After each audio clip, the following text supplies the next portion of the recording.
How do you do, yo? This is Sean, and today I am counting down my top 10 favorite movies of the year. I've already done my least favorite. Today I'm talking about the movies that I liked the most this year. Now, just like I said on my least favorite movies list, I did not see every movie this year. I've heard a lot of good things about Marty Supreme and The Housemaid. I have not seen either of those movies. Of the ones I've seen, these are the 10 I would argue are my favorite. And also a quick shout out to Sinners, which almost made the list.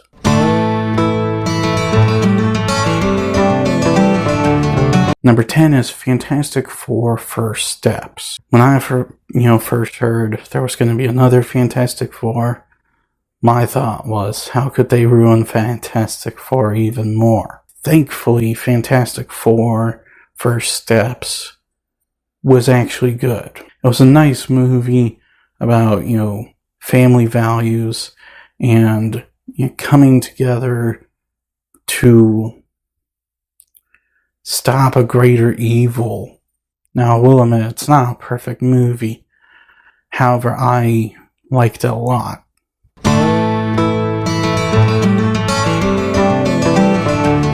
Number 9 is David.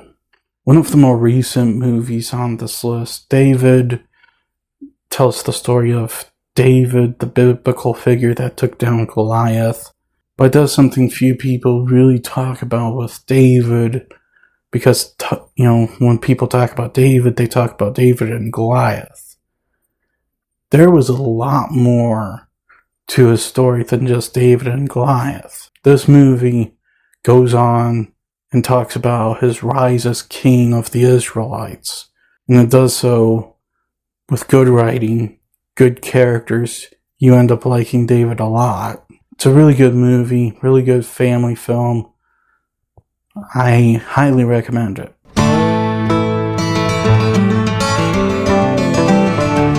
Number 8 is an entry from Japan, Ghost Killer.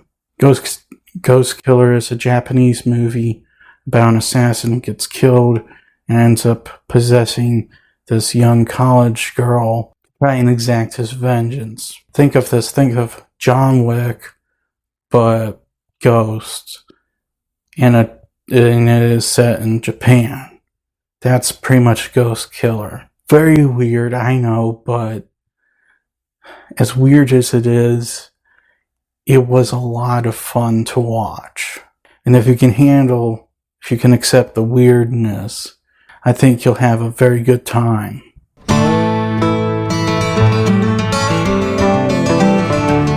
Number 7 is King of Kings. This is like my second biblical movie on this list. But King of Kings, as one can expect, is a movie about Jesus, but it's told through Charles Dickens. It's based on a book Dickens wrote for his kids about, the life of Jesus and stuff. And I just simply really liked their somewhat unique approach to telling the story. Obviously, if you've seen other movies about Jesus, you know the story, you know how it ends. It's just simply their approach with telling it that it was unique, and I really liked it.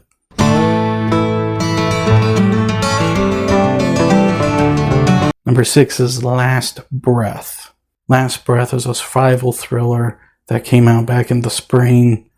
Kind of a slow burn, but it is a well-earned slow burn. It's about a guy who gets stuck underwater. He's running out of air. Everyone's trying to save him. It should have been boring, but it was not. It was a very engaging film. You felt the tension and suspense when the crap is going down, and at the end of the day, you just cared a lot about this guy's survival. And also, it's a not super expensive movie with undeniably great VFX work. I don't know the budget of the movie. I don't think it was very high. But man, if everything truly was just CGI, you could not tell.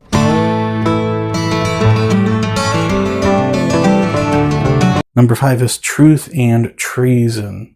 It's a World War II movie set in Nazi Germany, and it's about this kid trying to, let people know in Germany about the truth, about the horrors of what the Nazis were doing. It's pretty emotional, kind of a gut-punching movie about just this kid who wanted to let people know about the truth, because the truth was being hid from the German people. It's not a movie that portrays the Germans in World War II as pure evil. A lot of them just did not know what's going on. I really dug this movie. It was a near flawless film. And if you guys have not seen Truth and Treason yet, I highly recommend it. It is incredible.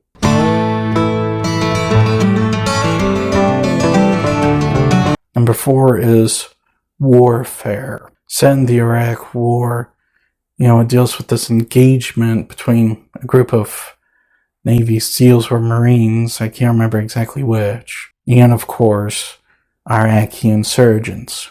This movie does something very few war movies ever really do, and that was really show the gritty truth and brutality of what warfare actually is.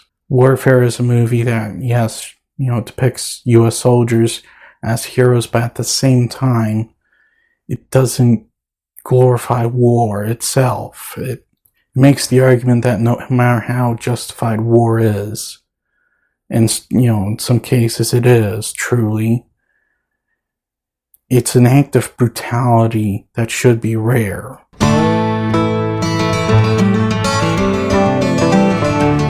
Number 3 is Christie. Now, right off the bat, I should mention, Christie is not a movie for everyone. It deals with, the horrors of domestic abuse. It is a very hard watch. But if you can handle something like Christie, this is a movie I highly recommend seeing. It's about Christie Martin, who's played by Sydney Sweeney flawlessly, and just seeing what she went through, you feel bad for her. Christie Martin's a character you almost immediately find yourself rooting for. You want to see her succeed, but at the end of the day, Christie Martin, her story, as inspiring as it is, it's also very tragic. I cannot think of someone who deserves to go through what Christie Martin went through, because it was horrendous. Like I said, it's not everyone's cup of tea, but if you can stand and you can handle what Christie is about, I think you'll enjoy the movie.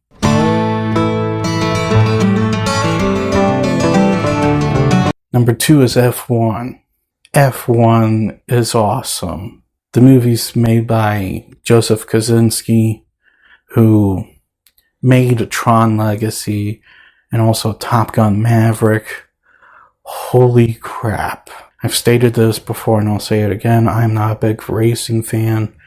However, sometimes movies can portray racing in a way that just looks awesome, even though when you watch real racing, it's kind of boring. But F1, it deals with this flawed man, this flawed main hero. He's not perfect, but at the end of the day, you think he deserves to win, and you're rooting for him. Top it all off with great performances, great writing, great racing. You have a formula for a truly epic movie.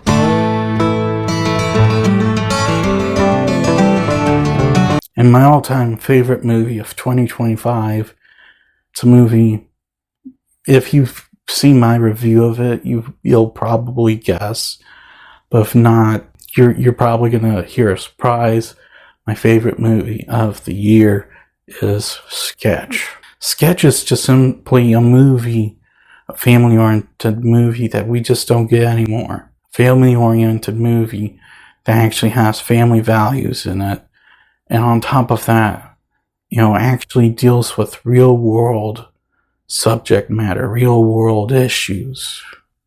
Stuff politically oriented ones. The entirety of the movie is just a metaphor for grief, for mourning. It's not something that is politically oriented at all. It's something that we've all been through at some point in our lives. We've all lost somebody we cared about a lot, whether it be a friend or a relative. We've all lost somebody. And that is what Sketch is about. And it does this in a family-friendly way.